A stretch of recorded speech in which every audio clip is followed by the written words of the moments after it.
Let me see you try. Oh yeah, here we go. A very special episode because it's Collision Day. It's Mr. Young in the house.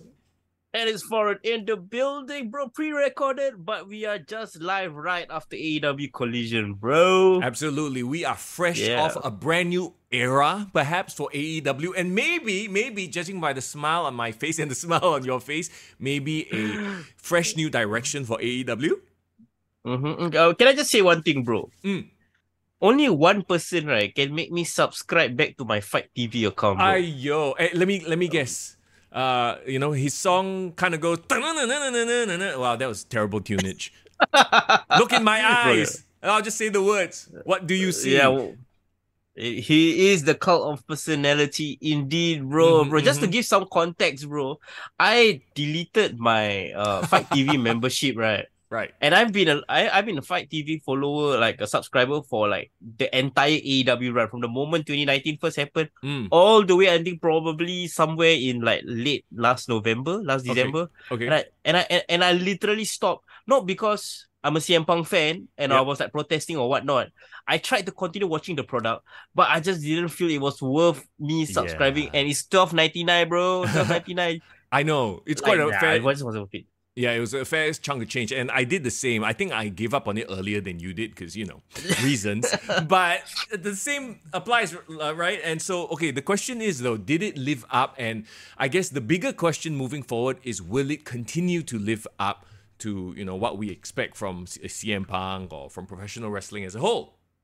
Yeah, but I think first things first, regardless of how we got there, regardless of how AEW Collision came to be, whether it's supposed to be the CM Punk show, whether Warner said like, oh, you need him on the show, blah, blah, blah.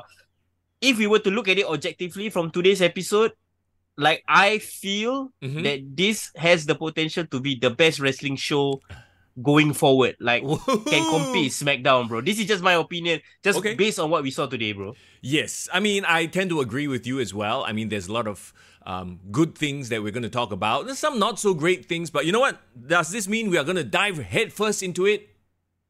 Yeah, but before that, I mean, for those, I guess to our future selves, to our audience that's gonna be like watching this when it airs on Tuesday, right? Shout out to all of you. Shout out to the people on our Patreon and Discord, bro. That's right. All of you guys. As always, if you haven't already followed us on Discord, do so. Come join in the conversation with your fellow pro wrestling fam, And yes, we have a Patreon page, so if you want to take your support for the podcast one step further, do feel free to check it out. And as always, we say, you know what? Contribute however much is comfortable to you. We appreciate you.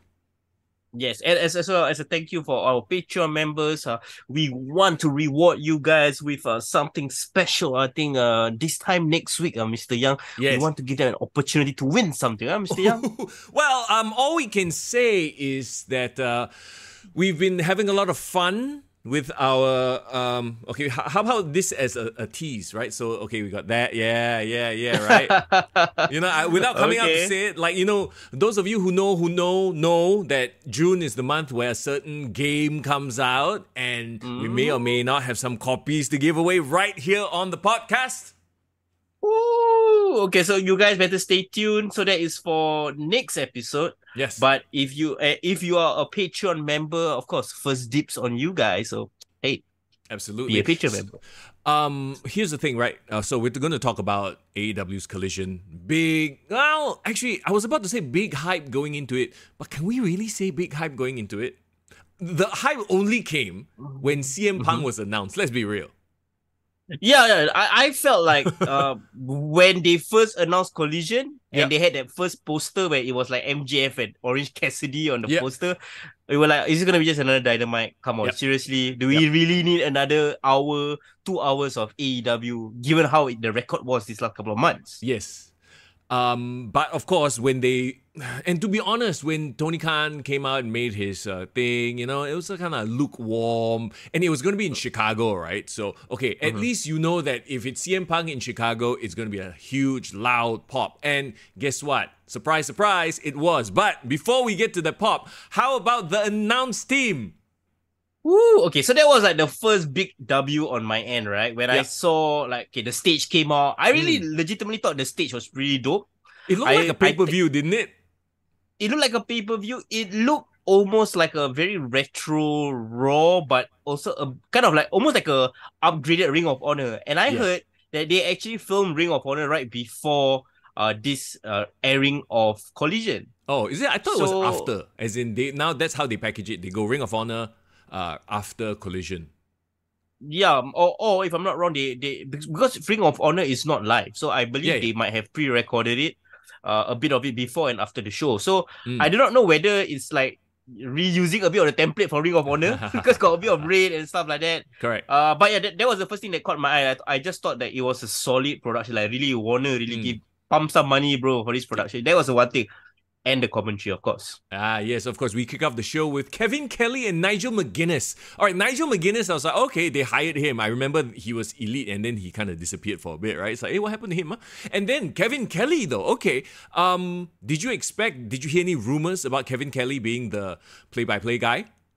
Yeah, honestly, Kevin Kelly was a complete surprise for me, right? Nigel McGuinness was announced together when they announced the first time that they're going to do All In the Wembley. So that makes sense. But if I'm not wrong, I believe Nigel McGuinness might be commentating on ROH more.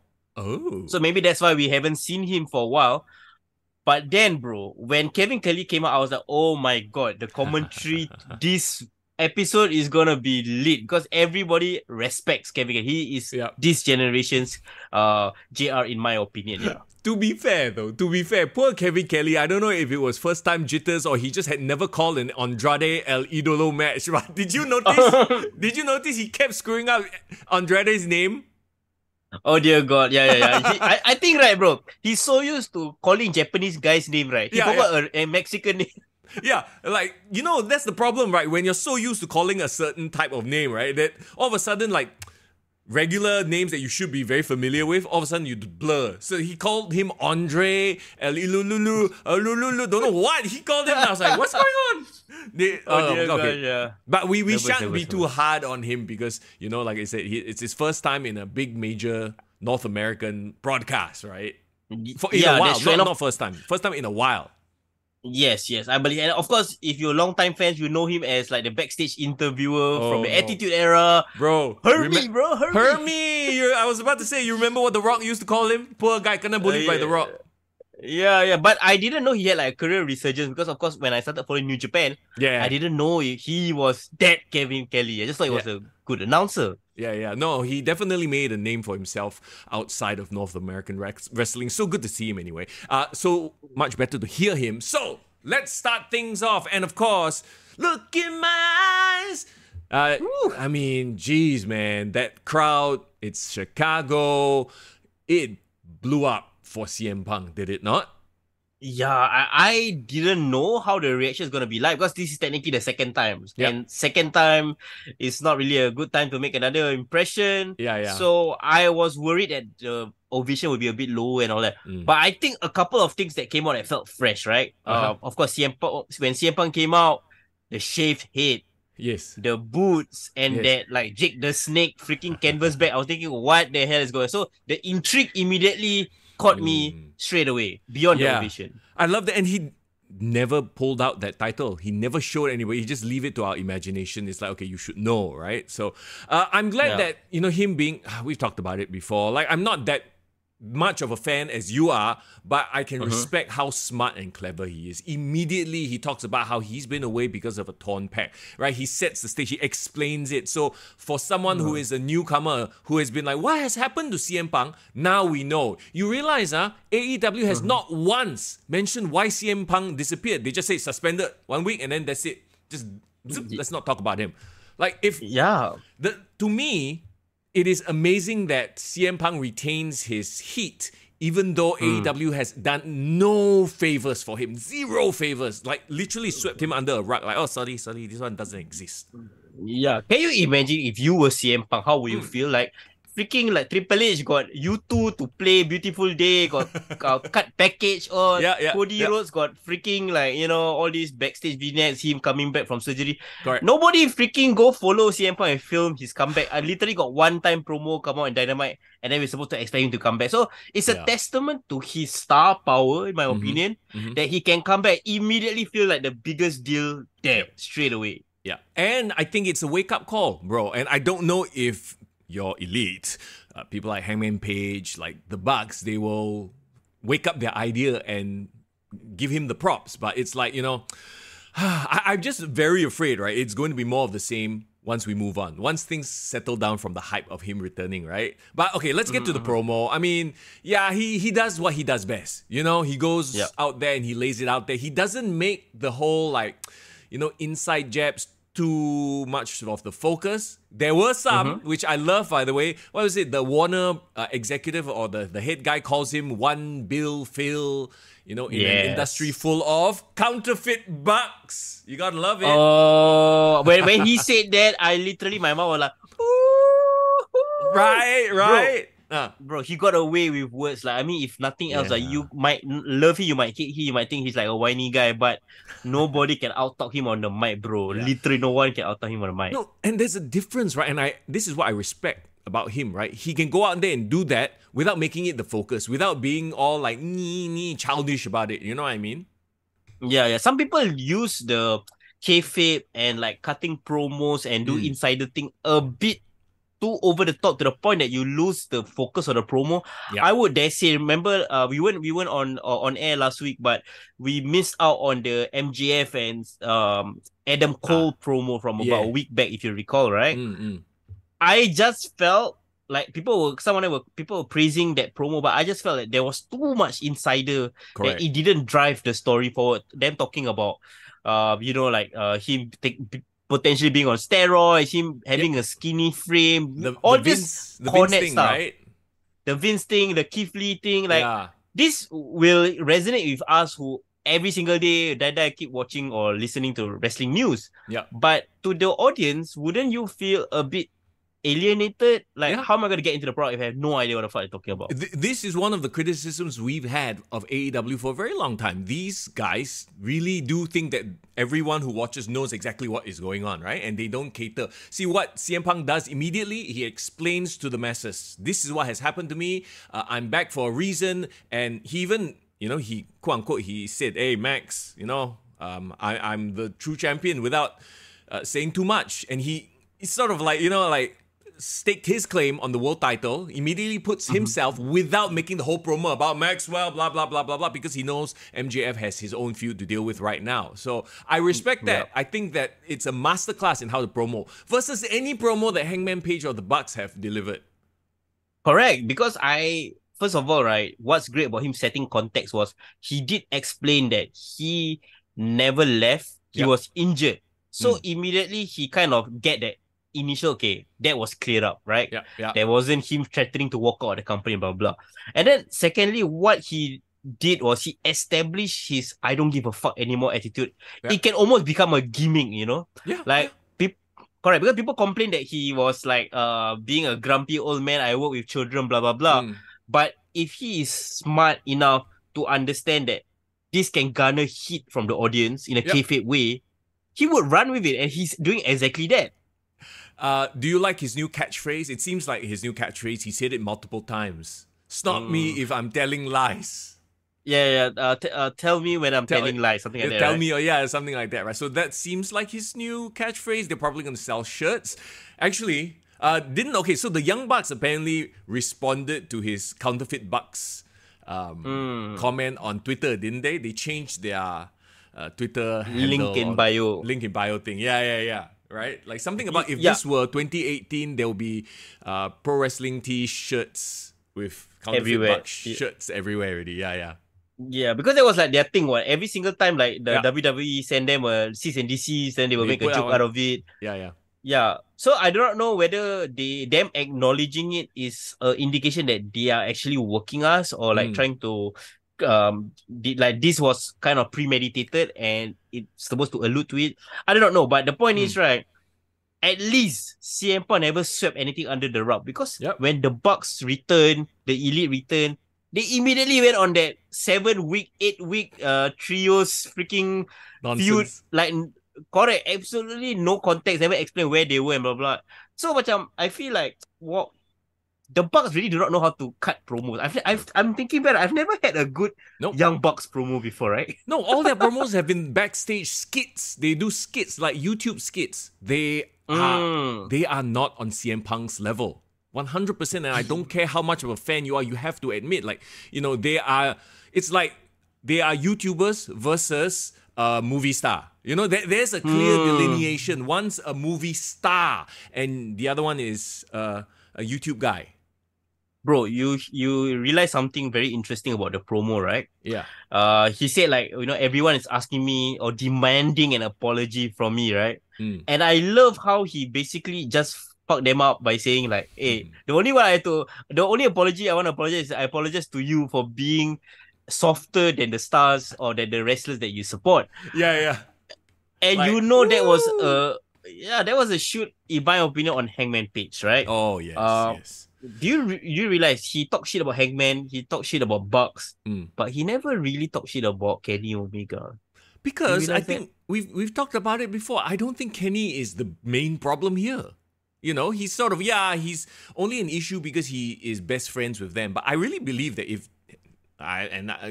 you listen to this podcast, you know I've said this a million times. If Kenny goes and does his own thing away from the Elite, I bet he'll be a massive asset to the company. He would be the guy that draws ratings.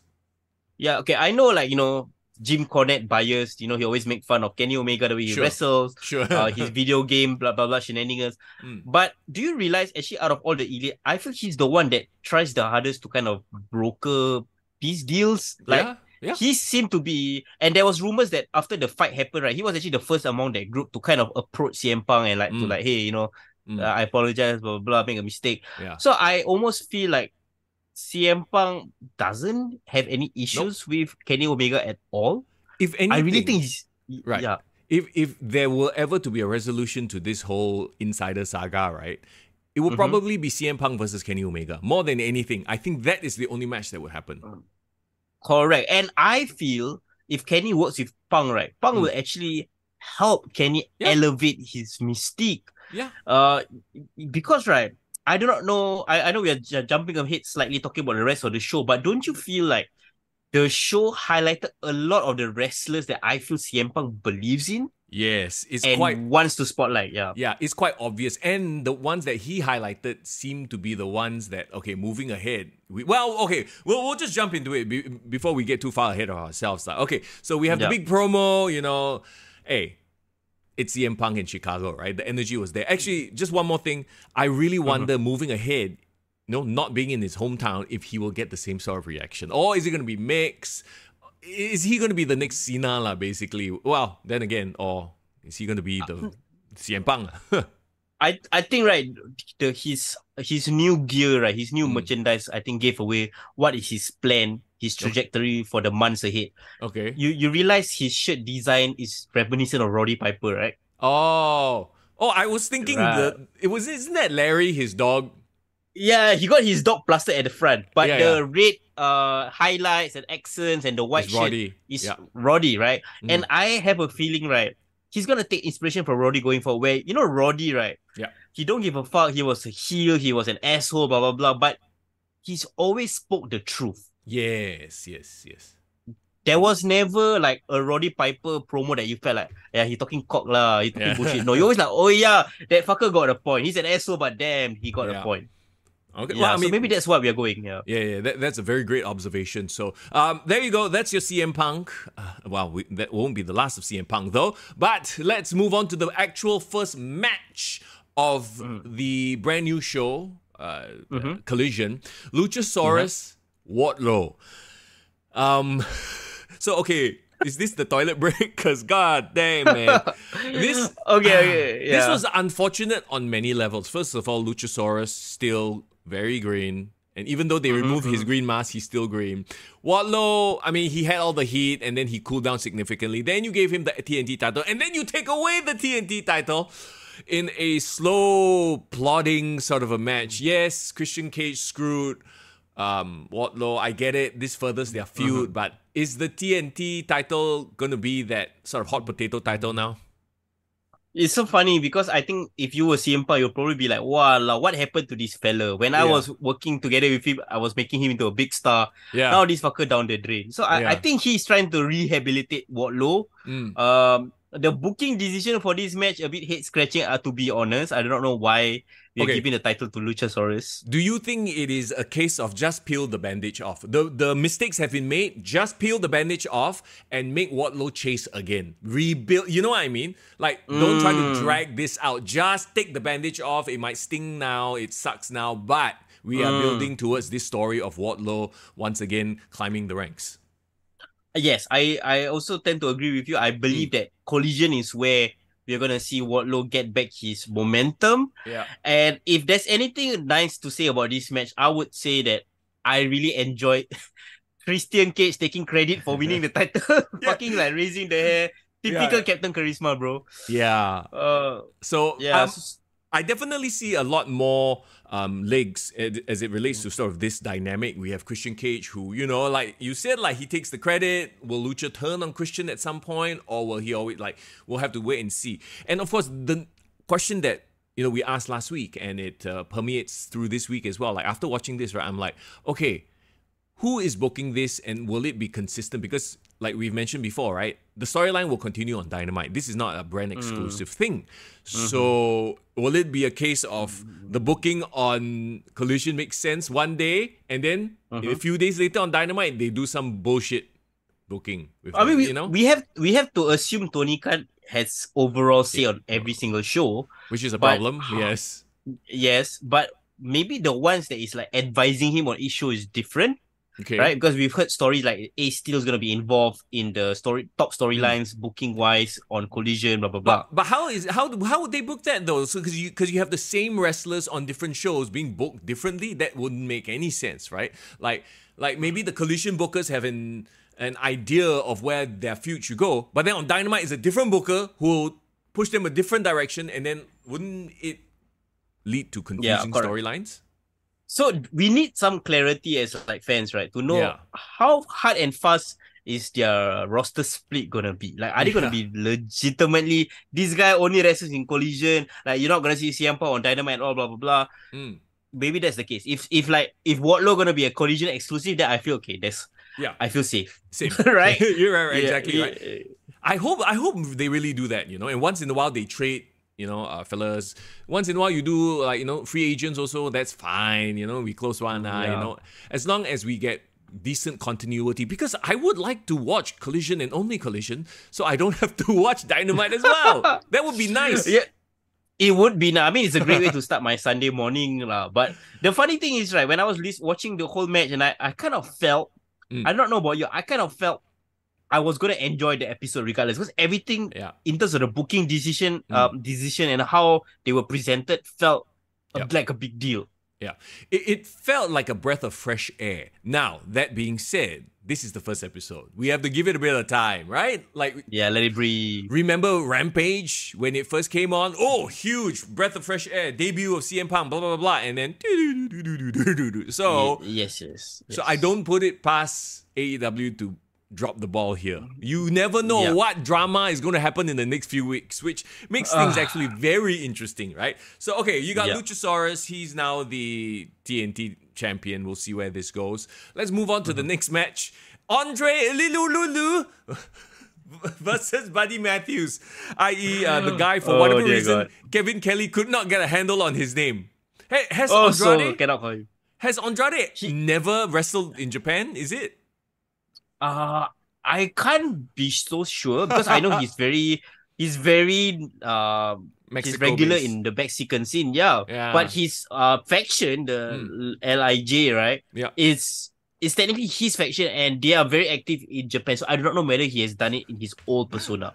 Okay, let's not make too much fun of old Hermie over Andrade. But I enjoyed the hell out of this match. You know, they were trying to do the whole left knee or right tete story. They were selling a lot. Buddy Matthews and Andrade, they had a few really cool moves, but they didn't have to resort to flippy shit. Did you notice? Bro, and that was the thing that permeated the entire night. Go ahead. I noticed for sure. And didn't they have like a series of matches on Raw also like a few years ago?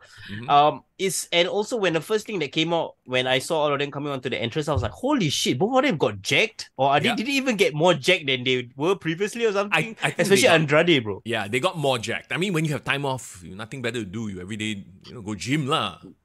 Yeah, that's the thing. And when I see them, and I'm thinking to myself, right, when they're in the ring and they were hard hitting, doing all those crazy moves, like, why the fuck are they like challenging for the world title? Why the fuck is a skinny ass motherfucker like a freaking like, Darby. I don't want to Darby. I mean, Pockets. I love them.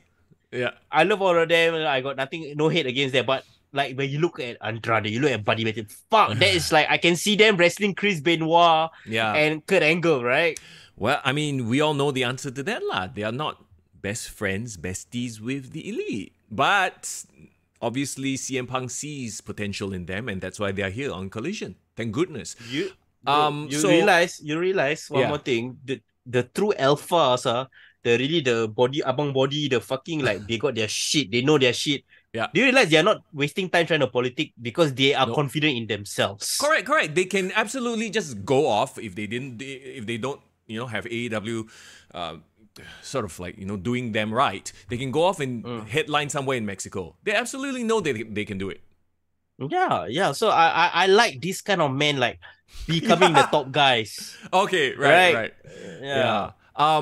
We'll have to wait and see where it goes. But here's the thing, right? So they have this match, and then Andrade tries to shake Buddy's hand, and this is where I was a bit worried. Okay, because lights go out, the whole House of Black shenanigans, blah blah blah, and then it's like, oh, okay, are they gonna start a feud between Andrade and the House of Black? Which means Andrade will go and get his friends. Remember, Roosh and who else? The manager guy. Yeah, Jose. Yeah, but they need a third. Yeah, but the funny thing is, right, remember we were making fun of Andrade because months back he was like Andrade family office with Matt Hardy and all that. Yeah. When he tries to talk and try to do all that weird shit, is like not serious. But if they let him go, right, like how they did this match, fuck, I can take Andrade seriously, bro. To my point again, right, it's like I don't want to see him involved in some group thing.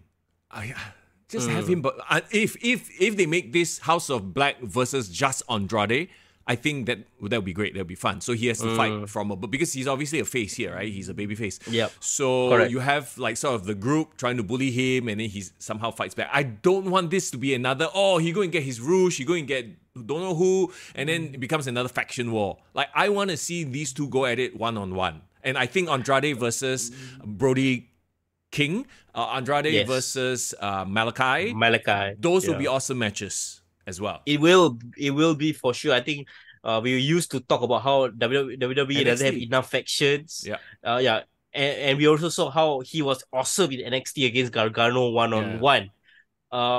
I think in AEW the biggest problem with them is they love their faction wars too much. Too much. It becomes a joke at this point, you know? Like you got everybody got friend, bro. Yeah, everybody exactly. Got friend. And half of the time the matchups don't make any sense, right? So I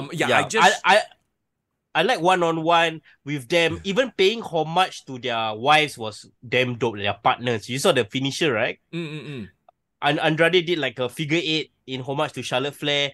And Buddy Matthews did the Rhea Ripley's submission, if you realize as well. Right. That, what is it called? I can't remember what it's called, but we know what we're talking about. So there you go. That's that. Let's move on to the next match. Okay, Miro versus Tony Nese. Not really a match. It was a squash. It was to highlight Miro.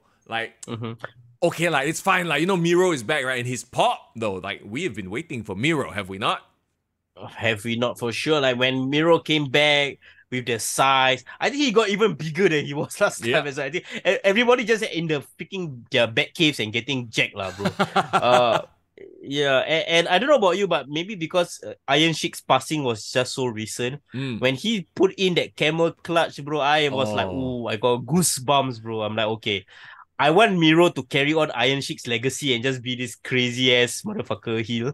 I mean, if anybody could be, it would be him, right? His nickname is the Redeemer. His promos are all about talking to God and stuff like that. So he kind of has a bit of the Iron Sheik vibe where it's like, is this fella for real or crazy or what? Yeah. Speaking of redeeming, right? Do you think he will be the one that can redeem the TNT title? I hope so. Well, then again, obviously it's Lucha versus Wardlow right now. Like they're still having their feud. We'll have to wait and see where it goes with Miro. But once again, I'm just very hesitant, bro. Like, yes, we see Collision, all these guys that we love returning, and then how are they going to be portrayed on Dynamite? Are they going to go to Dynamite and then all of a sudden Miro versus Darby Allin and Darby Allin wins or some nonsense? You know what I mean? Like AEW is very, very capable of doing such a thing, I feel. We shall see what is their future, but I tell you, it's a promising first episode in my opinion. Yeah. Let's move on to Sky Blue and Willow Nightingale versus The Outcast. This was the stinker of the night, unfortunately. I know it was Sky Blue's hometown, was it? Yeah, apparently she's a Chicago girl as well. Yeah, and Willow is some sort of like a strong women's champion or something. It means nothing. Everyone has a title. Whatever. I don't even know what company that's from. Versus Ruby Soho and Toni Storm, who is the AEW women's champion, right? Yes.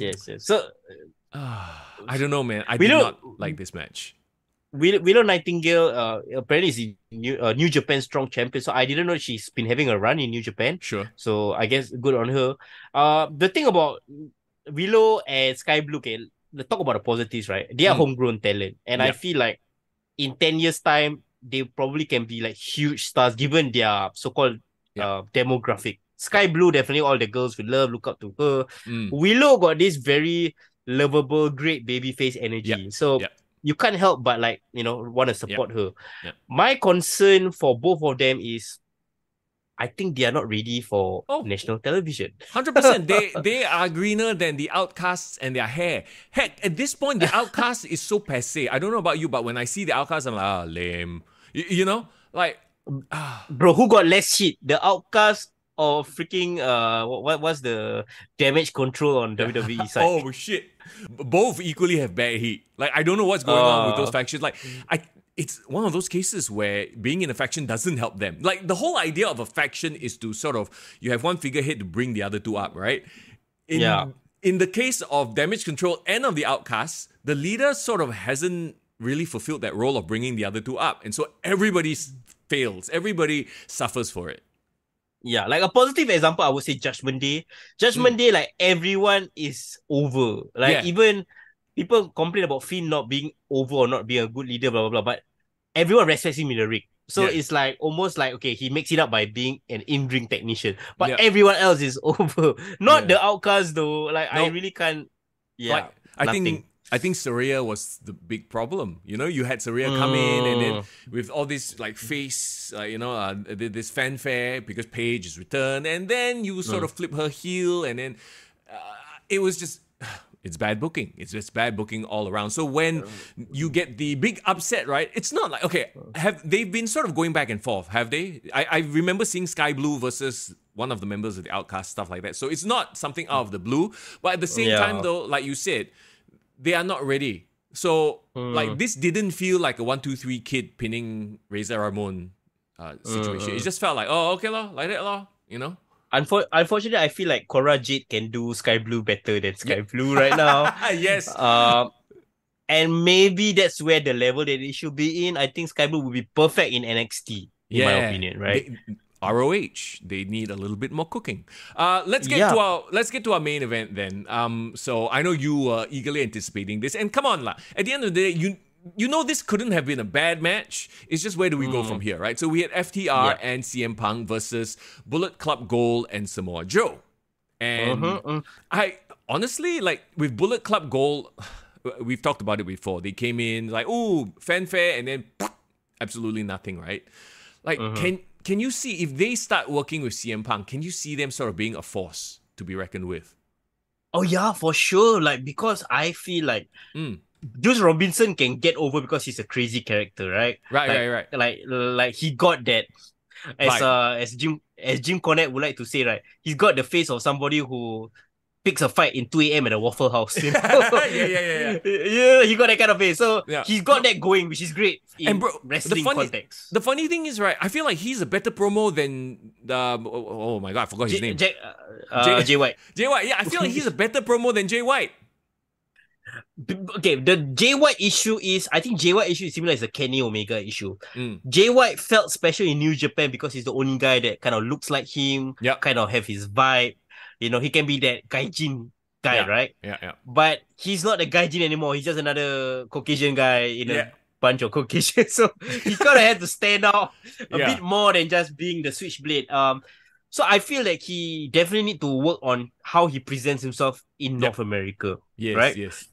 But from what I see, it seems like they are heading towards like a feud between Bullet Club Gold and FTR. Mm-hmm. And if that is the case, I think if nothing else, they might elevate them as a force within a tag team concept, not in the singles yet. Absolutely. And of course, the other quote-unquote main plot line was CM Punk and Samoa Joe sort of rekindling their feud from days gone by in Ring of Honor, right? Obviously, you know, I didn't really follow Ring of Honor. So do you know much about this feud? Was it a really extended feud?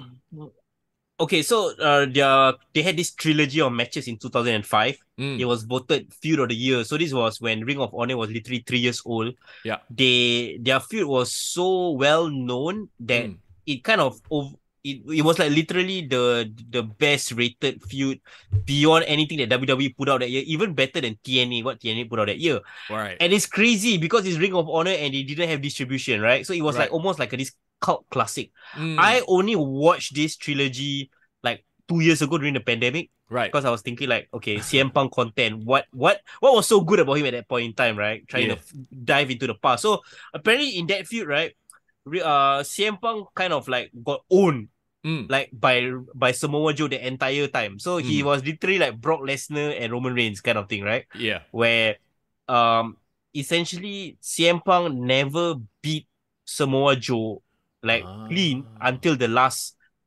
final third match. So the first match was Samoa Joe won the title, I think, and was the champion, beat CM Punk. Second match was like a 60-minute draw. And they were like, oh shit, like CM Punk could have won, but then he just Samoa Joe barely survived. Right. And then the final one, CM Punk like finally did the big one, like he did a Jeff Hardy beating Triple H, you know? Yeah. Finally slay the monster. So I think what people appreciated about that match was it literally wasn't just technical classic, you know, flippy stuff, but it was like a psychological classic. Right. How does this smaller size guy outwit this bigger size monster? So it was that scenario that people respected. And of course, Samoa Joe is not just any kind of monster. This guy can fly and can go as well. So that was the appeal of this match, this trio of matches. Nice. So, okay, then the question is, right, can they rehash that? Probably in a more updated way. Like, okay, I don't know how much more physicality Samoa Joe has in his tank, and of course CM Punk as well. It worked fine in a 6-person because you had FTR, you had Bullet Club Gold to sort of pick up the slack, right? But in a one-on-one though, like, okay, we all know that the promos are going to be incredible. First of all, Samoa Joe versus CM Punk. But the matches, like, okay, if anything, I know these two are smart enough to stretch the matches out. They only wrestle at the pay-per-views, right? They just build it up in between. They are not going to give it away on free TV. So, but the thing is, right, like when you saw the match, of course you're not knowing any of the context between their past, their history in Ring of Honor. How do you feel seeing CM Punk match up against Samoa Joe and when they actually like traded blows? I mean, I enjoyed it. You know, I think more than anything, right, because it was the return of CM Punk, you know, that in itself brings up the whole match as it was like, oh, okay, shit, first time in a long time, let's go. It felt like a party. It felt like a party almost. It felt like a happening, right? And obviously got diminishing returns live. He disappears and comes back again, you know, it'll be less and less hype. But at this point, it's still quite hype. And of course, you know, we all know like his friendship with FTR and that kind of stuff. So I'm excited to see more. Yes. Yeah, one thing I like about this match, right, was it's not just CM Punk only was highlighted throughout the match. I felt like there was a lot of cool combinations between the different team members. I would dare say I actually enjoyed if you watch the match, like throughout, right? Samoa Joe's interaction with Dex Howard was actually fucking hilarious. Did you see? Because they kept chopping each other, right? And then like when Samoa Joe has this huge chest, right? Yeah. So every time when like Dex like chop him, right, the sound was really like a gunshot. But Samoa Joe never moved, then he kept smiling. And of course, when Samoa Joe returns the favor and slap the shit out of Dex will stumble and go to the ropes. So when one time he stumbled one time too many, right? And he fell on the road, then he like kind of smiled to himself. It's like, okay, I'm a crazy motherfucker. Then he turned around and smiled at Samoa Joe. Then Samoa Joe was like, huh. No, you like that piece of shit. You know, like got that face like, oh. You know? So like, it was interesting because I feel like the combination of opponents was fresh because I never seen them work against each other. So that's great. Yeah. So moving ahead, right? What's your hope for these teams, these wrestlers that have been on Collision? Like, are you like me where it's like, okay, maybe they don't do too much on Dynamite. Maybe they show up. Like how Hobbs just randomly showed up. Oh, he's gonna be on Collision, but he's not wrestling. Okay. You know who needs to go? QT Marshall needs to go. Freaking what's that fake lawyer guy? Mark Sterling. Sterling needs to go. He needs to go. They are just like they are the worst. Like when you think of managers, right? And like they are like the worst managers. As in, I don't even care about them getting beat up or anything. It's just, they are a caricature of a manager, in my opinion. Yeah, they are taking all the heat, and it's just annoying. Like I don't even care to see QT get beat up. I just want to see him go away. Yo, that's the worst kind, man. Like okay, despite that, right? Will Hobbs appearing and stating his claim to want to get involved in the Owen Hart Cup tournament, I think is promising. Do you realize somebody else that stake his claim? Ricky Starks. Somebody that CM Punk is completely behind, so Ricky Starks stake his claim. And we even missed out on our good friends, freaking the Acclaim. The Acclaim got some TV time on Collision as well with Daddy Air. So I literally feel this is the CM Punk show of the wrestlers that he believes in. So okay, then will it be a case of when we move on to Dynamite, they get buried? They go to Collision, they get highlighted, or you know what I mean? It's like. Wow, I don't know how this is going to work. It's going to be very interesting to see. Also, Scorpio Sky. Like, yes, right, promo as well. Where has this fella been? Okay, I mean, the problem is he had a cool package, like video package, about his title wins and blah, blah, blah. But in my head, I'm like, so... Because the poor guy has been booked so badly, he's disappeared from TV, Yeah. I would say, like, literally, I think this whole show's purpose, it will be the rehabilitation of the wrestlers that we all thought was going to do well and get fucked up by the system. So I think that is the hope for me, for Collision. Right. Same. Exactly the same.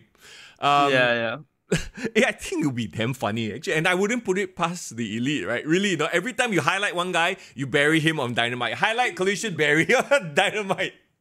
But then they're gonna make it clear that they're the assholes to do that. So I don't think they will do it. It's bad for business. I hope Tony Khan doesn't really allow that shit Of course, I'm kidding, but you never know, bro. And if it does happen, you heard it here first, okay? Now they did set up some stuff for Dynamite, but this was my big criticism of Collision as a whole, right?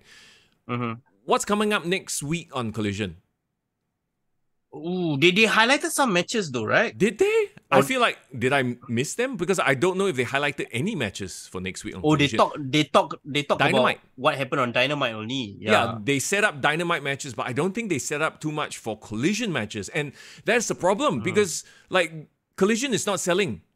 In like Toronto, I think it's next week or something like that. Remember, there's still the issue of they are not able to sell tickets, right? So why wouldn't you announce on the show that potentially I could go and watch, announce what's the main event or what's a key marquee matchup, right? Like, are they trying to sort of hold it close to the vest so they announce it on Dynamite so we are forced to watch on Dynamite? I think that's a mistake. At least give us one or two matches. I heard the issue with the ticket sales for Collision next Saturday is because literally the day after is Forbidden Door, and Forbidden Door is sold out. So most of the wrestling fans bought Forbidden Door tickets, thinking that there's only going to be one show in their city that week. Correct. Then suddenly this collision got announced. So they are like, alamak, why would they want to buy another pair of tickets they already bought? So they might have an issue trying to fill that up as well, in my opinion. It's weird that they schedule it like that. It's almost as if they didn't plan it properly. Anyway, you do exactly right. It's not like it's a WrestleMania where people will go there for the whole weekend. It's a whole experience. It's like, it's kind of like a different show almost, but that's a nice segue into the next thing we'll talk about very briefly. Forbidden Door is coming up very soon, so we'll do a quick preview. Yes. But before we do that, all in all, upon 10, what do you give the first episode of Collision? I would say based on the strength of everything that CM Punk did on this show, based on the Andrade freaking match with Buddy, I would give it a solid 8 out of 10. Yeah, same. Opinion. I was exactly thinking 8 in my head. I'm like, like it felt fresh. Commentary team. I mean, they dusted off JR. Poor guy. I heard he had a fall. Oh, did he really? Apparently he had a fall. If you look at social media, right, he got a big black eye on his eye, and that's why I think his throat is a bit hoarse. So I thought like, why JR like a bit drunk or like kena sore throat or something, right? But apparently, he had a fall the weekend that he's supposed to fly off to this show, but he's decided to still come because he really wanted to commentate on the main event. So kudos to him. So is it a case of he is the special attraction where he only commentates the main event, or he commentates the whole show? And only he didn't do so this week because he had the fall. So from what I see, right, on Wikipedia, it seems like the lead play-by-play will be Kevin Kelly. Okay. Color will be Nigel. And according to them, according to the wiki, JR is actually color analyst. So I feel like he might be just special occasion or main event only. Okay. Well, I guess that makes sense. So, there you go. Yeah, it's fine. It's fine for his role at this point in time. I wanted to highlight one last thing, bro. Did you see the ESPN interview hyping up Collision, bro? No, I did not.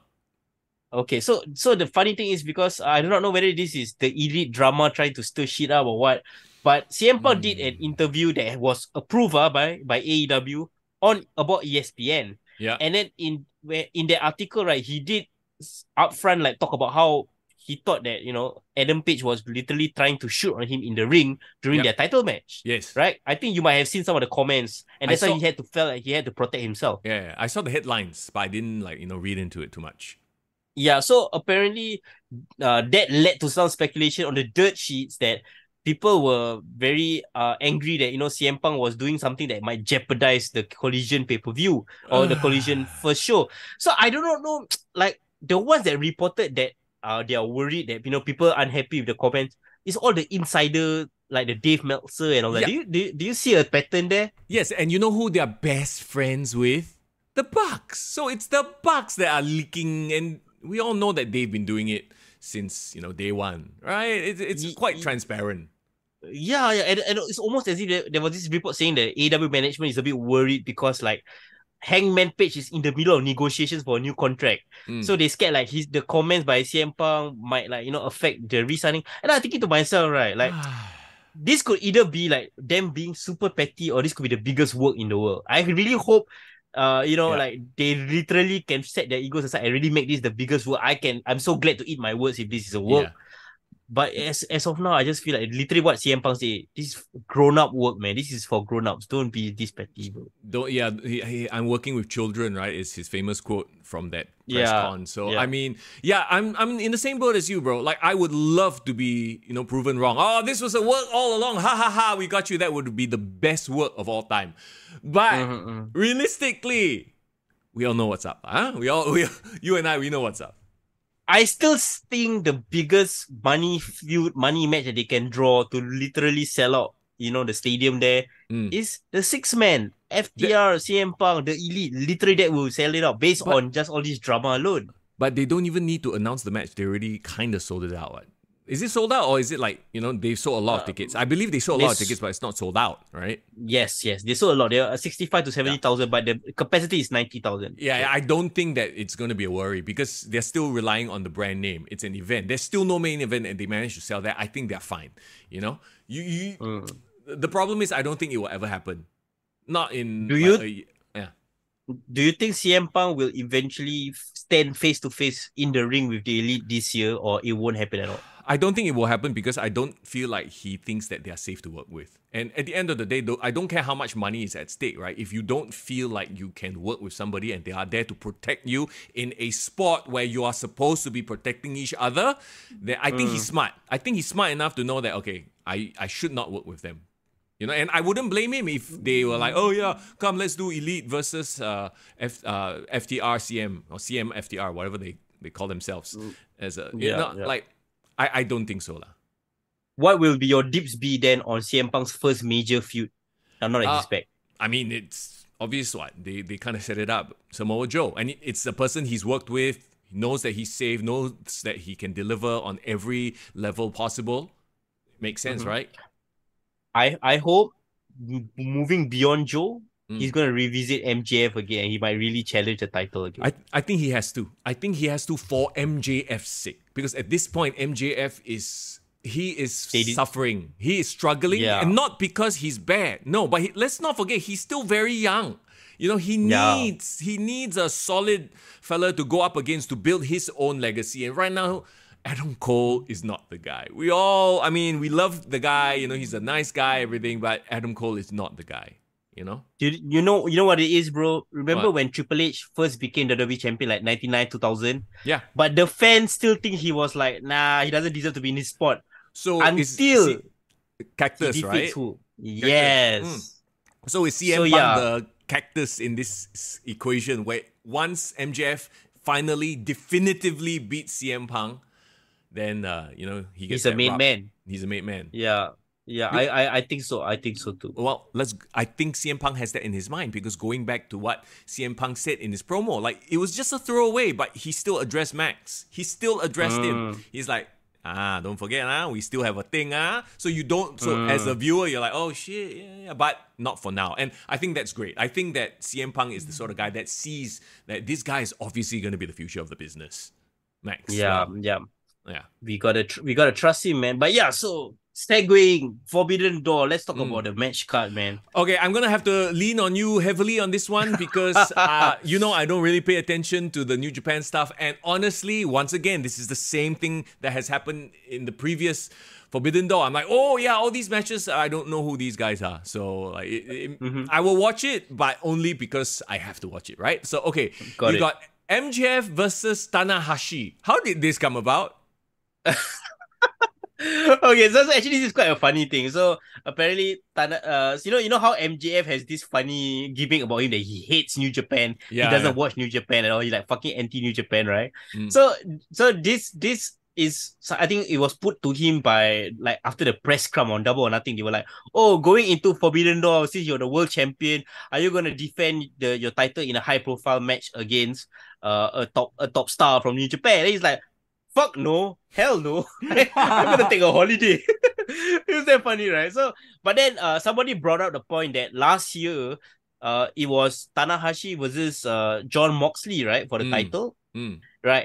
And so Tanahashi actually challenged for the world title last year. Yep. So they were saying like, oh, what if you go against like the John Cena, everything, that the person that represents New Japan over everything, Tanahashi. Yep. And again, so the whole running joke in Dynamite is like he keep avoiding the question. He's like, nah, I don't want to get face to him. So until I think Tony Khan made it like official that okay, as the world champion, you're obligated to have a world title defense against a New Japan star. Yep. And I think Tanahashi also laid down the marker like, hey, I want to challenge for the title as well. So that's how it came about. Right. Okay. I mean, it's going to be very interesting to see, especially the way MJF has built himself as I'm the anti, New Japan guy. I don't watch that crap, that kind of stuff. Yeah. He catered to people like you, basically. People who also don't care what exactly. Yeah. Quite funny, Sonata versus Jungle Boy with Hook. Oh.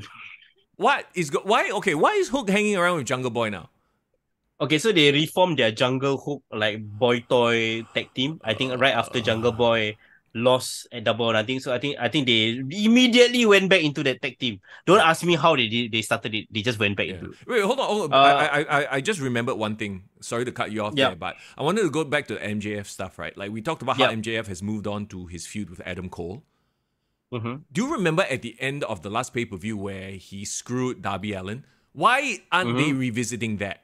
That's my question. I forgot to bring it up. Why isn't it MJF versus Darby Allin, which we know works? Yeah, I agree. But if you saw Dynamite last week, I know where they're going towards. Okay. Because do you see the all around on social media where it was Sting and Chris Jericho facing each other? Yeah. Oh God. Yes. I didn't watch Dynamite because I'm really done with Dynamite. I'm like, it's gone the same way as Rampage. I'll just see some highlights. I saw the Sting Chris Jericho thing. So what? Like Sting and Darby Allin versus Jericho and his new boy toy? Like, is that what they're going for? And why is that something I'm interested in?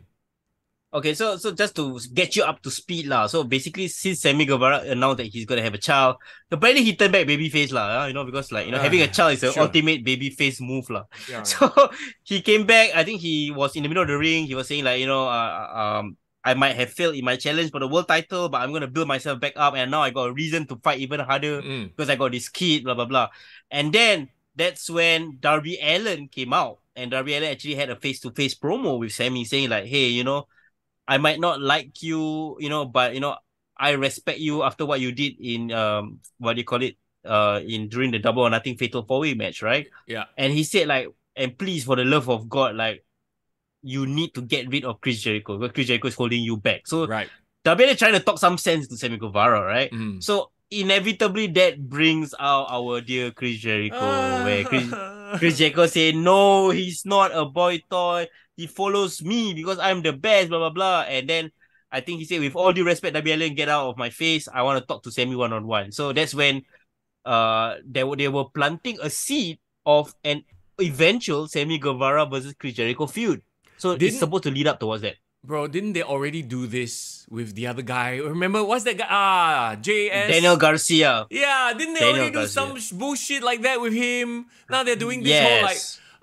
stop it. Oh my God, I can't, I hate it, right? Bro, your favorite wrestler, bro. Come on. I know, I feel very like... And the funny thing was just yesterday, I was having Father's Day dinner with my dad and my wife, right? And my wife... my wife purposely chocho, like try to test my dad. How well do you know your son, And then she asked him, who is your son's favorite wrestler?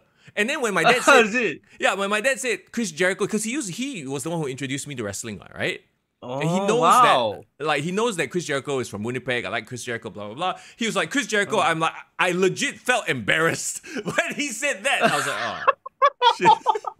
Maybe in his mind, it's like, Chris Jericho from 2000 when he was a star. No, that's the point, right? Like, he hasn't obviously kept up or watched wrestling at all since my youth. But, the fact that he knows, and when he said it, I actually felt embarrassed because of what Chris Jericho has been doing recently. But anyway, that's a side note. God. Yeah, that's quite... Happy Father's Day to your dad, by the way. That's happy funny Father's story. Day to your dad as well. But, So, dear God. So, they're doing this, rehashing this whole, this is my boy, you're going to turn my boy against me, who... instead of, are you a sports entertainer versus a pro wrestler? Now it's, are you going to continue following me? So, I see where, they are trying to go with that, but also MJF, Darby Allin had legs. There was a natural segue into the next feud, but I guess they're like, nope, not going to bother. Once again, AEW just dropping the ball and, doing whatever they want to do. To be honest, like, of course, when that happened and then eventually Sting would come out, right, to kind of defend Darby Allin, and they had that face-to-face between Y2J and Sting. And then when I saw both of them like pointing the bat at each other's neck, right, and then I like transport myself in my brain, like, if this was 1999 or 2000, right, holy shit, this would be like a raw moment in time, Yeah. But this fucker, one is 64, one is 50, both can retirement senior citizen age. Then I'm like, I don't really need to see this at this point in time. No, you're right. You're exactly right. They put it on social media. I saw it. And when I looked at the pictures, like, wow, can you believe they've never fought before? I was like, I don't care. Not now, not in 2023. This isn't a juicy match. Like Hulk Hogan and Stone Cold, as much as I would have loved it in the Attitude Era, now I just want them to sit down and rest and enjoy their retirement. Exactly. Okay, sorry for the sidetrack. Let's go back. Sonata versus Jungle Boy. I remember when we saw Hook, and he was this guy with so much potential. He had the cool hair, and then it just went away. Once again, it's AEW, the booking. not knowing how to book him, what to do with him. I don't really have anything to say about this match because I don't care about Jack Perry. I'm really like soured on Jungle Boy. Yeah. No, my issue with this match, and I put it on our Discord, right? For those of you who are on the Discord channel, Sanada is the world champion in New Japan, right? And like I know Sanada is not as big of a name, compared to the rest that we know, right? Right. But this fucker beat Okada to be IWGP World Champion. So Right. clearly, New Japan is pushing him to be the next top star, right? Because he's always like made his way towards the main event, finally get his shine. So you're saying this is a bit disrespectful, lah? Jungle Boy is not on his level, lah. Yes, that's the point I'm trying to make, because like last year, right? It was like Okada had a match, fatal 4-way against, like, remember Adam Cole? That was the match where he got injured. But and Jay White, Jay White was the champion at that point in time. Sorry, but the point is, right? That was legitimate, like, freaking like top guys that AEW bothered to send to fight him. That's why I said, when I was watching the Buddy Matthews and Andrade match, I'm thinking to myself, why the fuck can't Andrade be in this spot, fight against Sanada? It would have been like, wow, 2 studs fighting. Instead, we got Jungle Boy. Because Jungle Boy is part of their clique, part of their friend. Somebody in the Discord defended Jungle Boy, saying that, because he's just a recent main eventer, he was on the pay-per-view, so this is a good spot for him to fall back now. Then I'm like, he doesn't even deserve to be in that main event spot in the first place. So disrespectful to Sanada, in my opinion. Yeah, and I mean, this whole Hook thing, like, I don't know, if Hook turns on Jungle Boy maybe, or Jungle Boy turns on Hook, then that could be like the start of... I don't know where they're going with it. I don't care. I don't care so. Okay. I don't care so. This is the one we should care about, I guess. Bryan Danielson versus Okada, like, dream match, And nothing against Bryan Danielson, but I think it's because of the recent booking. This doesn't feel as big of a deal as it should be. Yeah, I mean, Bryan Danielson has been sort of like the background guy for the BCC. And actually, all of the BCC have sort of felt like Blair, right? Yeah. If this was Bryan Danielson when he just debuted in AEW and he was fighting Kenny Omega, a Hangman, that winter is coming, that badass Bryan Danielson against Okada, holy crap, then our hype would be there. Do you feel like Bryan is another one of those guys? He's too nice already. He'll just go with whoever, is suggesting things for him to do. And like, Bryan Danielson would not have become the Yes Movement guy if not for the WWE. As much as we want to credit Bryan Danielson being a great worker, he wouldn't have hit that height if not for the WWE. The WWE machine definitely played a part in his superstar, in my opinion, for sure. Yeah. But the problem is, right, I've seen Bryan Danielson in Ring of Honor, right? And I know this guy can go, and I know he has the personality. But I think it's the wrong timing in his career, bro. Because I know he's a dad, right? Yeah. Now he's kind of like slowing down. So the things that make him feel like dangerous is no longer there. Right. No, so I get what you are saying in that he's sort of just doing this. There's no He's age. winding down lah. Yeah. And this goes to like who we are at different points in life, right? Like when you are younger, when you're hungry for it, you have that edge where you are, you know. And thankfully he had that when he was in the WWE. That's why he capitalized on it. So, but now he's sort of just doing, okay lah, whatever lah. I'm just here to collect a paycheck, working with my friends, having a bit of fun, So yes, I think you hit the nail on the head right there. You know who I compare it to? I think this is a good comparison. Who? He's kind of like Randy Orton right now. Yeah, sure. Like Randy Orton 12 years ago, freaking the bald-headed killer, that 2008, 2009 Randy Orton, he was a dick, right? And then he got a lot to prove, but he was always like consecutively in world title pictures, and he felt like a big deal. But now, I almost feel like Randy Orton is kind of like, we all respect him. We know he's like a veteran. He's almost kind of like cruising or like lepaking on that level, knowing that he's so good. And he's not compelling per se. Yeah, but we respect him. Yeah. So no, I think that's where Daniel Bryan is. Yeah, that's a very fair comparison. So, in terms of building this match, have they done much to build this match other than it being a dream match?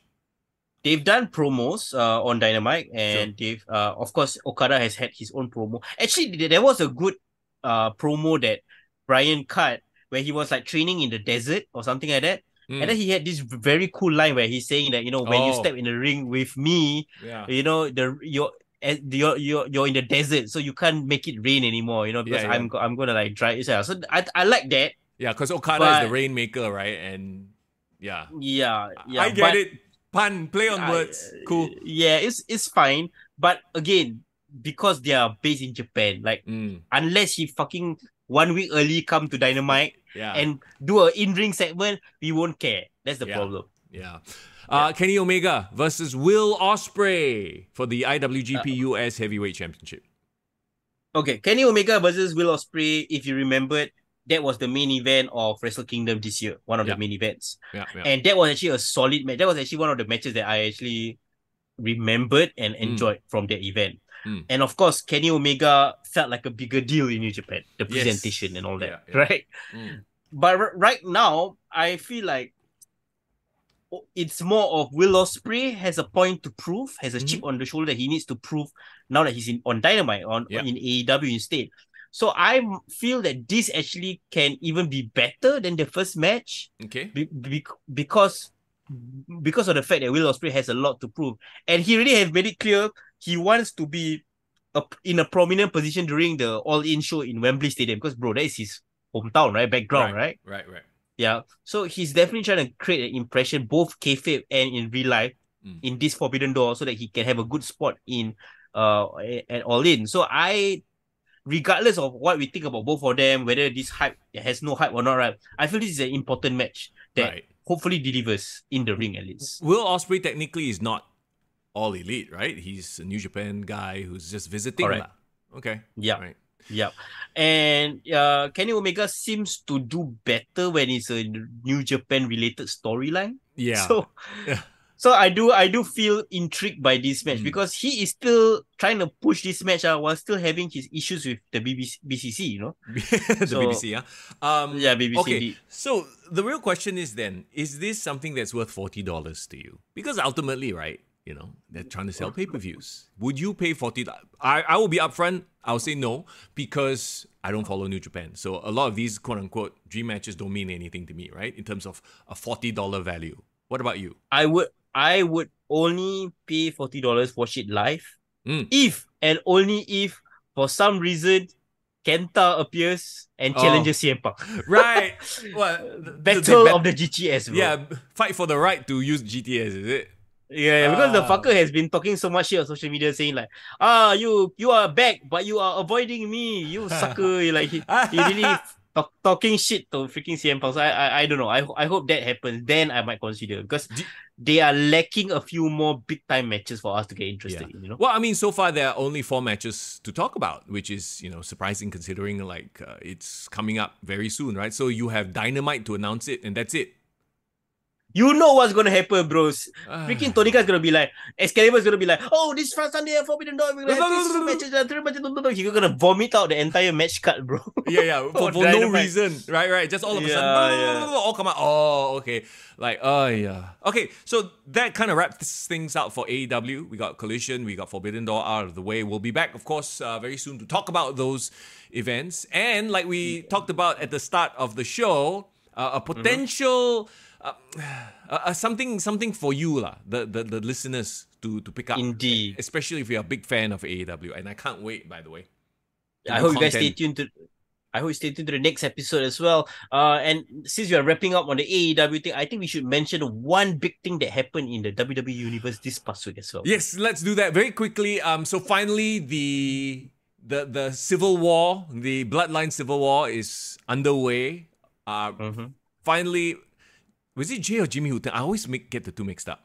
Bro, I can't get them mixed up. They're so individualistic, stand out on their own. No. Jay is the one that turned on the Bloodline. Yes, main event, Jay Uso finally turned on Roman Reigns and with a big super kick. So they set up a match for Money in the Bank.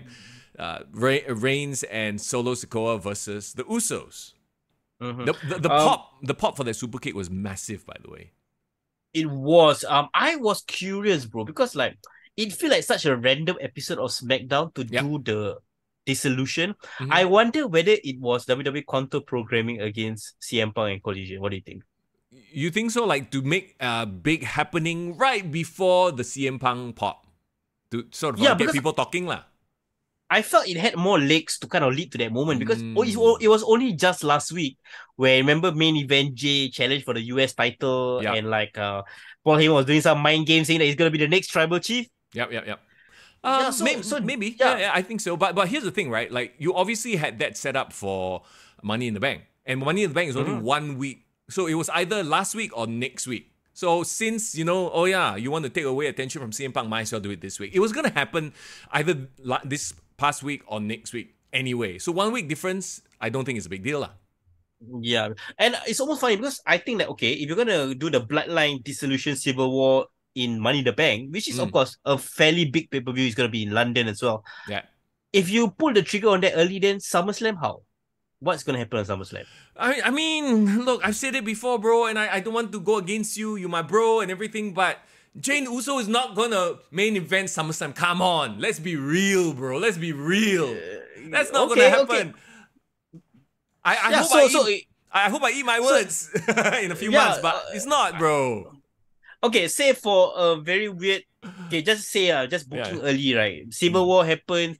The Usos beat Roman Reigns. Oh, I don't even mind they lose. Then maybe they have one more rematch at SummerSlam with a bigger stipulation, like, if Jey Uso wins him, he will get a title shot at Madison Square Garden, blah blah blah. I don't know, but I just feel that is it too early to have that Civil War? What are they gonna do for the rest of the summer? That's my question. Well, I mean, we'll have to watch and find out, right? Isn't that compelling television? Isn't that what creating dramas and storylines is supposed to do? Make you think, oh, what's next? Yeah, three years, bro. 3 years of building up to this moment, and they ended it with a super kick on a random SmackDown. I'm just saying. So, okay, right. You would have rather they ended it with a big super kick at Money in the Bank leading into SummerSlam. I see what you mean. But I think, definitely the whole, let's take away some of that CM Punk hype does play into it. For sure. It couldn't have just been a regular SmackDown. Let's just put it that way, right? It just couldn't have been like, just shit happened. No. Yeah. I'm just amazed at how they can still extend this storyline until now. Like, this year is literally if you think about it, year 1 focusing on the dominance of the Bloodline all coming together. Yep. Year 2, of course, the Sami Zayn come into the storyline, right? And now year 3, they're talking about the ending. So I really like the trajectory of this entire feud. And honestly, 3 years seems like a good amount, right? Like, you can't possibly drag this out to a 4th year. Like, this has to be the end already. Like, we are getting to the end at some point. Maybe at end of the year. Maybe they pull it all the way to WrestleMania. But there's still that one last piece of the puzzle of the NYE family that everyone wants to see come back. So maybe that is the end game. Yeah, I agree with you. I feel that the end game is this portion of the drama, this huge-ass gigantic drama, right? Is that the Bloodline ends. But once the Bloodline ends, there's going to be a long-ass storyline of when Roman finally falls. Correct. When he's left alone, right? Yeah, so that obviously has to be the way moving forward lah. And as much as you love your Jey Uso, and I love main event Jey Uso as well, he is not going to go one-on-one with Roman Reigns for the main, maybe on a SmackDown, but not at a SummerSlam. Well, we shall see. But you know what? We are eating good, bro, this summer. WWE, AEW, we are indeed. So just stop watching Dynamite, Ken, already. Dynamite is your junk food, trash food, and hey, if you're a fan of the Elite, please, by all means, go ahead and let us know. Just update us on our Discord. Let us know what flippy shit that they're doing. So yeah, that kind of wraps things up. Like you said, we are eating good. And hopefully moving forward, we will see more of a delineation between Dynamite and Collision. I think it's going to be a CM Punk show versus the Elite show. You know what? And if the ratings prove, I'm actually very excited to see what the ratings going to be like when they release this first one. If the ratings prove that they can outshine 1 million over freaking Dynamite, we're going to have a good... This is a true inter-brand war, bro. Yeah, no, it'll be the real civil war, and all of a sudden things become interesting again, right? Yes, agreed. And we shall see, because maybe Dynamite might have a good response. So we really have to see for ourselves. maybe Collision has a great start, but just like Rampage, week on week, just tanks and tanks and tanks. We never know, right? And that's the crazy thing. So yeah, we'll have to see week after week. Where does John Moxley figure in all of this? I also interested to see because Moxley, bro, funny don't put him on Collision. I heard clips from like his interview he did with his wife Renee Young, Renee Moxley, Paquette, there you go. Paquette, And no, I don't want to get into that whole thing, but let's wrap things up. Let's wrap things up here on this Sunday evening. We got stuff to do. So once again, a happy Father's Day to all the dads out there who are celebrating, by the way. Yes. We will catch you again soon on the podcast. So I feel like we won't be live for a couple of weeks because of work-related things, but we will be live soon once again. So like we always say, like head to our Discord to come chat with us, Patreon page as well. Check it out if you want to extend your support of the podcast. Take us to the next level. Yes, indeed. And of course, please subscribe to all of our YouTube, freaking TikTok. We got a TikTok, guys, and Instagram, of course, where we are where we are doing most of our shit there. Daily postings every day, bro. Absolutely. All right. As always, it's Mr. Young. And it's Foreign in the building. Take care. Let me see you try.